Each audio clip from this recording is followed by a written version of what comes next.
Olá, meus amigos. Voltamos com a nossa leitura do livro Como Doutrinar os Espíritos, de Vanderlei Pereira. E hoje nós estamos cheios de histórias, né?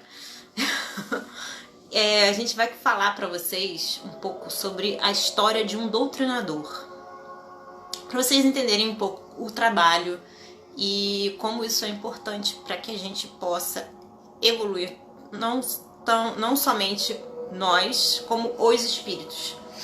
Bom, esse trabalho não tem a pretensão de um estudo completo e profundo sobre o papel do doutrinador ou médium esclarecedor nas sessões de desobsessão para tratamento espiritual.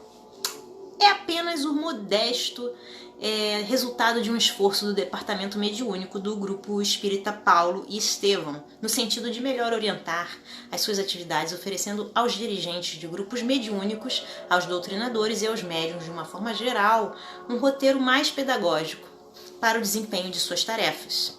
E numa tentativa de ilustração mais direta dos riscos, perigos, tentações, arrastamentos, enfim, vantagens e desvantagens que se apresentam ao candidato ao diálogo com as sombras. Bom, escolhemos o capítulo 12 do livro Os Mensageiros, no qual o espírito André Luiz narra com grande lucidez a história de um doutrinador, contada por ele mesmo do outro lado da vida. Sob o título A Palavra de Monteiro, vamos reproduzir a seguir os textos considerados mais elucidativos para o estudo a que se propõe este trabalho de pesquisa.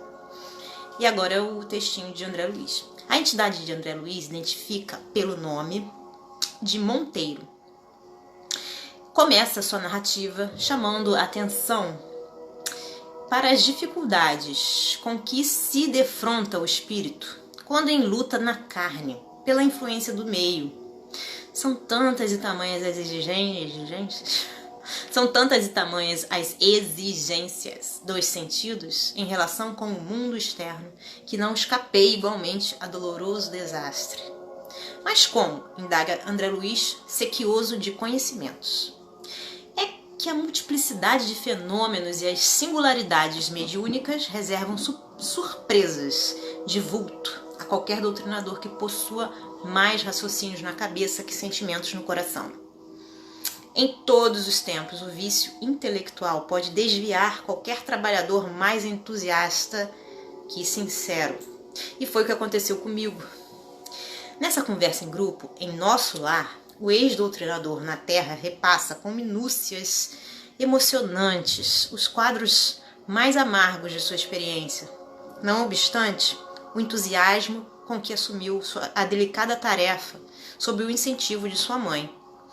Tinha sob seu controle direto médiuns de efeito físico, de psicografia e incorporação, participando de 4 reuniões semanais, às quais comparecia em regime de rigorosa assiduidade. Confesso que experimentava certa volúpia na doutrinação aos desencarnados de condição inferior. Para todos eles tinha longas exortações decoradas, na ponta da língua, depõe. E revela que estimava enfrentar obsessores cruéis para reduzi-los a zero no campo da argumentação pesada, com a ideia criminosa de falsa superioridade. E compara. Acendia luzes para os outros, preferindo, porém, os caminhos escuros, esquecendo a mim mesmo. Por vezes, após longa doutrinação sobre a paciência, é o que eu estou fazendo, impondo pesadíssimas obrigações aos desencarnados, abria as janelas do grupo de nossas atividades doutrinárias para descompor as crianças que brincavam inocentemente na rua. Todo esse procedimento, lembrado por Monteiro nas suas lides de doutrinador, segundo ele mesmo, era uma coisa mínima comparado ao que ele apontava na sua vida lá fora, sobretudo no campo profissional. Raro mês que não mandasse promissórias de clientes a protesto público. Não adiantavam lamentações, desculpas, pedidos de prazos. Passava os dias no escritório estudando a melhor maneira de perseguir os clientes em atraso, entre preocupações e observações nem sempre muito retas. E à noite, lá estava esbanjando lições de amor aos semelhantes, a paciência e a doçura, exaltando o sofrimento e a luta como estradas benditas de preparação para Deus. Fora das sessões práticas, minha atividade doutrinária consistia em vastíssimos comentários dos fenômenos observados, duelos palavrosos, narrações de acontecimentos insólitos, crítica rigorosa dos médiuns. E comenta interrogativo: como ensinar sem exemplo, dirigir sem amor? De volta ao plano espiritual, nessas condições, entidades perigosas e revoltadas aguardaram-no.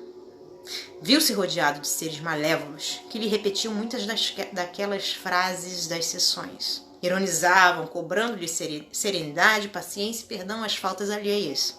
E perguntavam-no por que não se desagarrava do mundo, estando já desencarnado. O certo é que depois de muito sofrimento, à medida que se foi desapegando mais do mundo físico, irmãos bondosos recolheram-no ao nosso lar.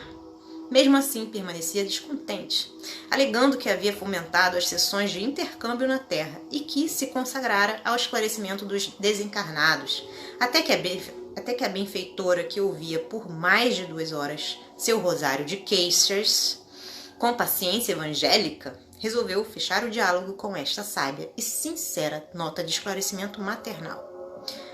Monteiro, meu amigo, a causa da sua derrota não é complexa, nem difícil de explicar.